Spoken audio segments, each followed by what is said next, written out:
Hi, everybody. It's Sasha here, and happy Friday.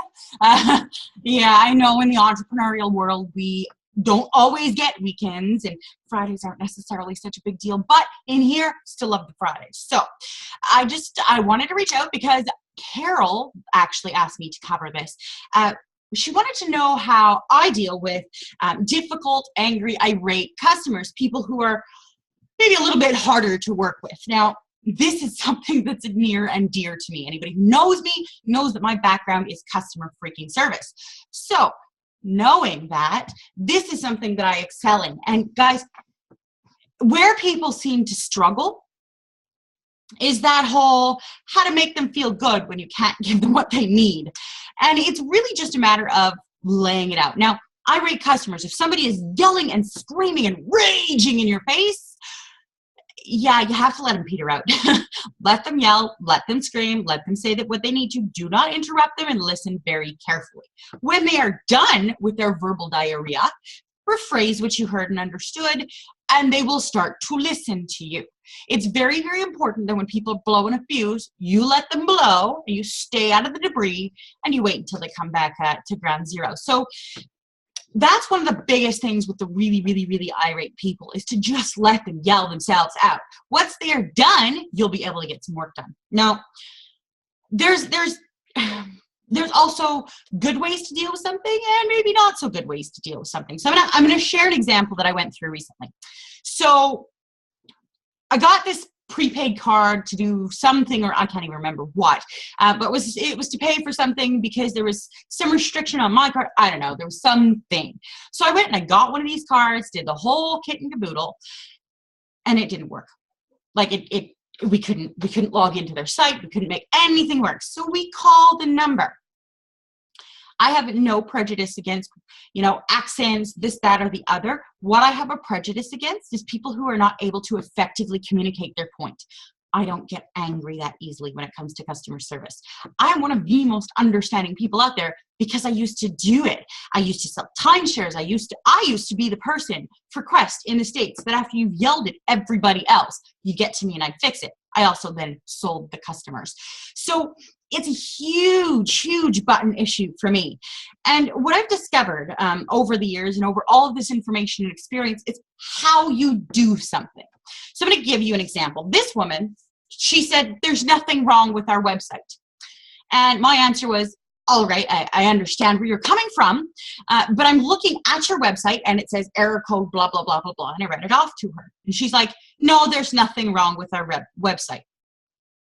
Now, first and foremost, don't make your customer feel like an idiot. And definitely not when all it's going to do is upset the customer. In that situation, if I were in her position and the website didn't work, or I couldn't tell that the website was or was not working, my response wouldn't be, no, you're wrong.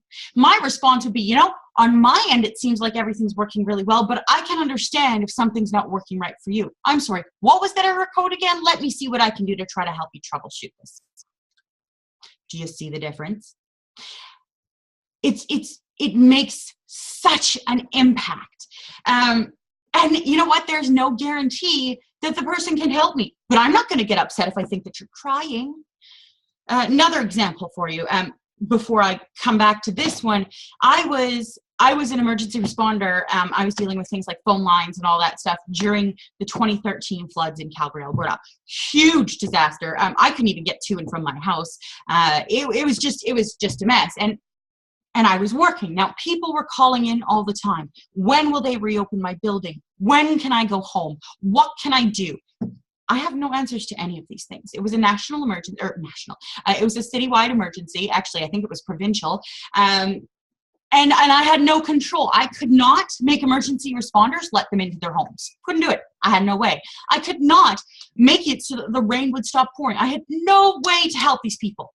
Now, you'd think that would just be upsetting. And maybe it would have been if I would have said, yeah, I can't help you, click, or what? It's flooding. Don't you know? Those things are gonna react very negatively when received. what I would say is, I sincerely apologize. I certainly do understand how frustrating this must be for you. We are staying on top of the updates. We are keeping posted for everything. And please feel free to keep calling back in. But at the moment, we don't have any updates for you. My recommendation is blah, blah, blah, blah, blah. So I didn't help them. Okay? Didn't help them. Boom. Did not help them. They still left feeling better. It's about showing your customers that you blasted well care, whether or not you have the ability to do anything. So I'm going to get back to this gift card kerfuffle. So now this person told me there's nothing she could do. It was clearly my issue, and I didn't know what I was talking about. I'm getting angry now. So I said, okay, I understand. Why don't you do me a favor, put me on hold, and get me a supervisor. I will wait on hold until you have a supervisor available. We don't have anyone. You can't wait on hold. I'm going to come back to that is not an appropriate response, guys. Now, if there's no supervisor, hey, I've been in that situation where there's no supervisor on staff, and certainly you can explain it. But tell me, if somebody said, we don't have a supervisor on staff, you can't wait on the phone. Are you going to get upset? Absolutely. Now, if I said to you, ma'am, I sincerely apologize. Again, I know how frustrating this is, especially if it's not working for you. You spent money on that. You expect it to work. What I'm going to be able to do at this time is take your information for a return call from our supervisor. They are not here at the moment, but I will do everything in my power to ensure that that message is directly relayed, and I can ensure that they'll call you back within X number of hours. Still couldn't give the person a supervisor, but they always leave happy. Guys, it's never, ever focus on what you can't do, okay? Always focus on what you can do, period. Oh, well, they want me to give them 20% off their bill. My response will never be, well, I can't do that. The word can't, as a business owner, especially one who wants to be successful, should essentially just be removed. It's never can't. However, you can adjust it so that it's, in order to do what you need, this is what I will need. Oh, well, I want 20% off your services. I certainly understand that, and I feel you'd be justified in requesting it. What I can do is I can add this, this, and this, which are an added value to your account. Normally, they would cost X number of dollars. Would that work for you? Did you know most people say yes to that? Almost all of them, in fact. So it just comes down to presentation. When you tell someone that they have to do something or go do this, people don't like to be ordered around. Focus on the word need. Because when someone feels like they need to do something, they likely will. You need to go online and try our troubleshooting steps. You need to give us a call back when we have a supervisor here. Even just that word need changes that placement of blame. Outside of that, guys, seriously, just think of yourself, right? Do you want to get off the phone or end your dealings with them feeling like you didn't get anywhere? Is that really what you want? Do you want to be sitting there going, wow, that was like the most pointless conversation of my life and I hate everybody and everything? Customer service is becoming a hugely popular sentiment right now because it essentially disappeared with technology. People are coming back around the other way. They want to talk to someone who's going to listen, who's going to empathize, and who's going to want to work with them on their problems. So, guys, there's nothing that you can't do, all right? Now, if you do run into a situation where you're like, wow, I got this email from this customer, I don't know what to do, reach out, hit me up. I'm more than happy to help you work on some of that information. I'm happy to help you expand your repertoire so that you can better manage a customer.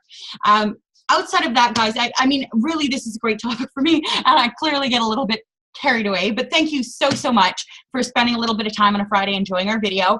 And hey, if you enjoyed this, if there's something you want me to cover, drop it in the comments below, and I will make sure that we cover that on our Monday topic. But guys, I hope you have an absolutely fantastic weekend. Enjoy the sun if you have it. Enjoy your families. Enjoy your animals. You can probably see Donkey's been wandering around in the background. And guys, I really do appreciate you and this group. And I hope to see you all soon.